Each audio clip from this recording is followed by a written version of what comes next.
Welcome back to the Make Heaven Crowded podcast, everyone. It's our fourth episode, and today we're going to be diving deep into Genesis chapter 4. So grab your coffee, and let's get started. Sounds good. This is one of those stories that a lot of people just think is ancient history, but I think you'll agree with me that it's actually so much more than that. Oh, absolutely. There's just so much to unpack here. We're talking about some really deep truths about human nature and justice, and even some little hints of redemption. Yeah, you're right on. Genesis 4 really lays the groundwork for so many themes that we see throughout the rest of the Bible. Yeah, and even today. Exactly. Okay, so let's jump right in. Genesis 4.1 introduces us to Adam and Eve's first son, Cain. And Eve says something really interesting here. She says, "I have gotten a man from the Lord." I don't know about you, but that seems a little strange to me. It does kind of jump out at you, especially when you think about Cain's name, which means like acquired or possession. So it's almost like Eve is looking at Cain as this achievement. Yeah, like something she's earned or... Yeah, exactly. And that ties into this bigger thing we see all over the Bible. Like humanity's always trying to control things and wanting to possess things. Yeah, it really makes you think. Like, how often are we trying to get more stuff or achieve more things when what we really need is to just kind of like let go and trust God? Yeah, that's a great point. And then you've got Abel, whose name means breath or vanity. It's almost like it's foreshadowing the fact that his life is going to be cut short. It really is kind of chilling when you think about it like that. Yeah. Okay, so verse 2 tells us that Cain becomes a farmer and Abel becomes a shepherd. What do you think is the significance of their occupations? I mean, they both seem like pretty honest work, right? No, for sure.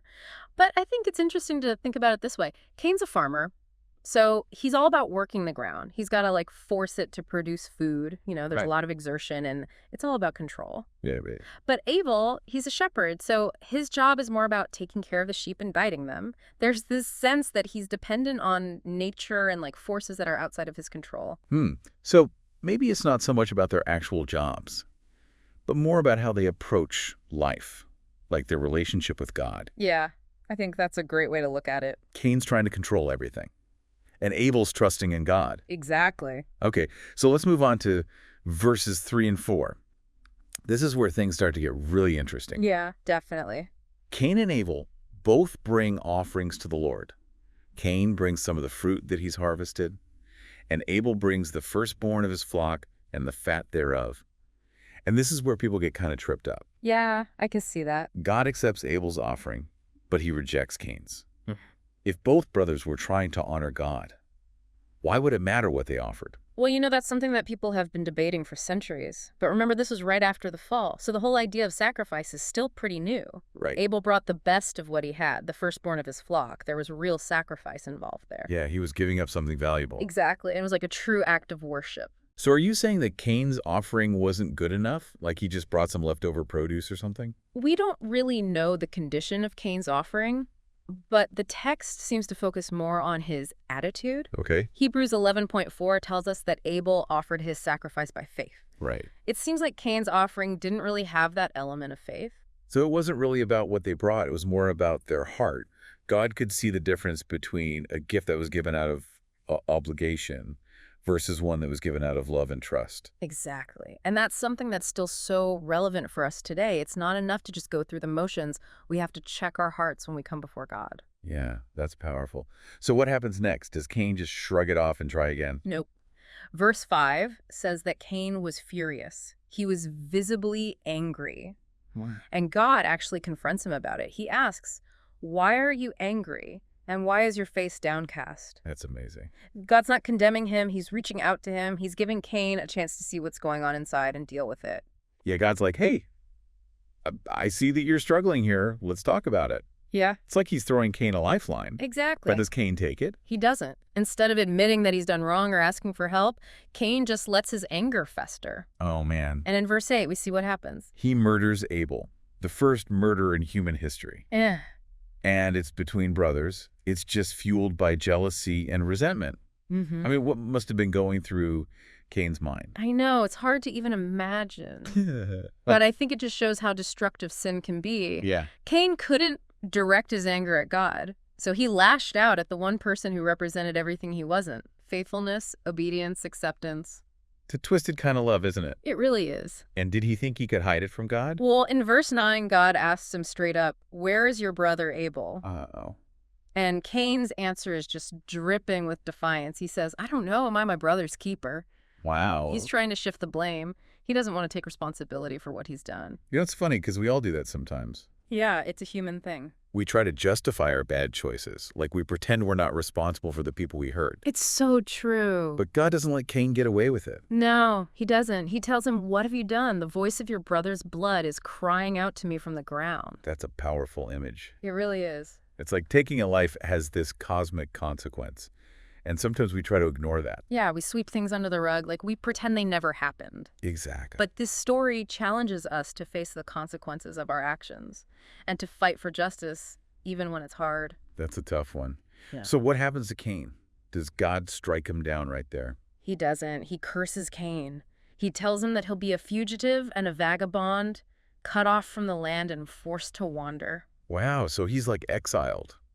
Yeah, in a way. Not just physically, but spiritually too. Right. It's like a picture of the separation that sin creates between us and God. Man, that's heavy. But even though Cain is being punished, God still shows him mercy. How so? He puts a mark on Cain to protect him. So no one will kill him. Exactly. But why would God do that? Why show mercy to someone who did something so terrible? I think it's a beautiful example of God's grace and compassion. Even when we sin horribly, he still loves us. The mark isn't a sign of shame, like some people think. Right. It's a sign of God's protection. So even though Cain has to face the consequences of his actions, God's not giving up on him. Exactly. He's still giving Cain a chance to turn things around. To repent and choose a different path. That's the hope we see throughout the Bible. God never stops pursuing us. He always wants to redeem us. Man, we've covered a lot of ground already, and we're only on verse 16. What happens next? Well, we learn about Cain's wife and his descendants, and then we meet this guy named Lamech. Things take a pretty dark turn with him. Hold on. Cain's wife. Yeah. If Adam and Eve were the only people around, who did he marry? That's a great question, and it's something that a lot of people wonder about. We'll definitely get into that in the next part of our deep dive. Okay, I'm intrigued. Yeah. But for now, I think we need to pause and let everything we've talked about sink in. Yeah. It's a lot to process. What are your thoughts? What's standing out to you? Well, for me, it's that tension between wanting to control things and surrendering to God, and the fact that our choices have real consequences. But even when we mess up, God is always there offering us grace and redemption. I think you hit the nail on the head. Genesis 4 forces us to look at the darkness inside ourselves. But it also points us to the light, the possibility of change. Exactly. All right, so we left off with that big question. Where did Cain find a wife? Yeah. Like if Adam and Eve were the only two people around, Right. who was there for him to marry? It feels like one of those questions that people use to try to disprove the Bible. Oh, yeah. It comes up all the time. But if you look back at Genesis 5.4, it says that Adam and Eve had lots of other kids, sons and daughters. Right. So Cain probably married one of his sisters? Okay, that makes sense, I guess. Yeah. But it still seems kind of weird, like from our perspective today. Oh, yeah, for sure. But we got to remember that this is like the very beginning of human history. Right. The gene pool was way smaller back then. And they didn't have the same rules about marrying within your family. Okay, yeah, times were different. So back to Cain. Verse 16 says that he went out from the presence of the Lord and settled in the land of Nod, east of Eden. There's this feeling of like isolation and being cut off. Yeah, there's that sense of exile. And it's not just physical. Right. It's spiritual, too. Cain has separated himself from God. And that's something that we still experience today. Absolutely. That feeling of being lost and alone, like wandering around in a spiritual wilderness. Yeah, we're always searching for meaning and connection. But the good news is that even when we wander, God's always there. He never stops pursuing us. He wants us to come back to him. Huh. So Cain builds a city and names it after his son Enoch. What's the significance of that? It's kind of ironic that a guy who's been cursed and exiled is building a city, isn't it? Yeah, you could see it as him trying to create his own legacy. Like he's defying the curse and trying to make his mark on the world. But it could also be that he's just trying to find some stability, trying to create a sense of community and purpose.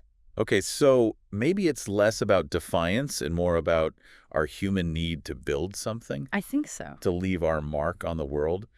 But sometimes we try to do that without God. And it never really works out the way we want it to. Yeah, we end up building our own little kingdoms. And they always crumble. It's a good reminder that true fulfillment comes from following God's plan. Not our own. So now we jump ahead a few generations. We meet Lamech. He's a descendant of Cain. And things get even darker here. Oh, yeah. Lamech brags about killing a young man. And he takes 2 wives. That's the first time we see polygamy in the Bible. It's a pretty stark contrast to Abel's righteousness. Yeah, it shows how far Cain's line has fallen. But hold on. If the Bible condemns polygamy, why even mention it? Is it saying that it's okay? That's a really important question. The Bible often tells us about things that happen without endorsing them. So it's not saying that polygamy is good. No, not at all. It's just recording what happened. And it's showing us the consequences of rejecting God's ways. Exactly. It's a warning sign. Showing us what can happen when we choose our own desires over God's commands. Okay, that makes sense. So after all this darkness and violence, we finally get a glimmer of hope. In verses 25 and 26, Adam and Eve have another son, Seth. Yeah, he's like a fresh start. A new beginning. His name means appointed or granted. He represents the continuation of that righteous line. The one that Cain broke. Exactly. And then we have this beautiful verse. Then began men to call upon the name of the Lord. It's like after all that chaos and bloodshed, people are turning back to God. It's a reminder that no matter how far we stray, God's always waiting for us to come back. And it shows how strong faith can be. Even in the darkest of times. God always preserves a remnant. People who will carry his truth forward. That's encouraging. Even when things seem hopeless, God's plan is still moving forward. His purpose will be accomplished. But how does all this connect to us today? What can we learn from these ancient stories that applies to our modern lives? That's a great question. And it's one that we'll explore in the final part of our deep dive into Genesis chapter 4. Okay, I can't wait. All right, so welcome back to the Make Heaven Crowded podcast. This is the final part of our deep dive into Genesis chapter 4. We've talked about the birth of Cain and Abel, the spread of sin, and that glimmer of hope with Seth. Yeah, it's amazing how much is packed into just a few verses. I know, right? It's like a whole microcosm of the human story. Totally. But I got to be honest, sometimes these ancient stories can feel a little, well, ancient. How do we bridge that gap? What can we learn from Cain and Abel that actually applies to our lives today? That's the big question, isn't it? It is. I think the key is realizing that this story isn't just about 2 brothers and a bad decision. Okay. It's about the choices that we face every single day. The choice between giving in to anger and resentment or choosing forgiveness. Between trying to control everything or surrendering to God. So it's not so much about the specifics of the story. It's more about the bigger themes of human nature. Yeah. The patterns of behavior that have been around since the beginning. Think about Cain. Okay. He wants to earn God's favor through his work and his offerings. And when that doesn't work, he gets angry and jealous. And lashes out. Right. How often do we do the same thing? More than I'd like to admit. When things don't go my way, I get frustrated. We all do. I try to force things to happen Yeah. instead of trusting that God has a plan. It's part of our human nature. But Cain and Abel's story reminds us that there's a better way. Abel's offering was accepted because it was given in faith. It was a humble surrender to God's will. So it's not about being perfect or trying to earn God's love. It's about coming to him with open hands, acknowledging that we need him, and trusting in his grace. Okay, that makes sense. But it also sounds really hard. Letting go of control is not easy. You're telling me. Especially when the world is constantly telling us that we need to be in charge and hustle and make things happen. It's a journey for sure, but I think the first step is just becoming aware of those moments when we're gripping too tightly, when we're trying to force things instead of trusting God. Okay. Just pause, take a deep breath, and ask yourself, what would it look like to let go of control here? Yeah. What would it mean to trust God with the outcome? So basically trading our need for control for surrender. Exactly. Not easy, but definitely worth it. And remember, God's not some distant, uncaring being. Right. He's a loving Father who wants to be close to us. He wants to walk with us through all the ups and downs. The more we surrender to him, the more we experience his peace and guidance and strength. Absolutely. That's actually really encouraging. It's not about trying harder or being more perfect. It's about leaning into God's grace, trusting that he's got us. That's the good news. We don't have to earn his love. It's a free gift. All we have to do is accept it. Wow, this conversation has been so insightful. I feel like I have a whole new understanding of Genesis chapter 4. Me too. And maybe even a better understanding of myself. So what are some key takeaways for our listeners? What can we do to put all of this into practice? Well, first, I would say take some time to think about your own relationship with control. Yeah. Where are you holding on too tightly? Where are you trying to force things instead of trusting God? That's good advice. It's like we need to do an inventory of our hearts. Yeah. And see where we need to loosen our grip and let God take over. Exactly. Second, practice surrendering. Okay. Start small. Okay. Pick one area of your life where you're feeling stressed or anxious, Okay. and make a conscious effort to surrender it to God. Pray about it, ask for his guidance, and trust that he will work it out. I love that. It's like a daily exercise in letting go. And finally, remember that you're not alone in this. We all struggle with control and sin. We all want to do things our own way. But God is with us every step of the way, offering us his grace and forgiveness and strength.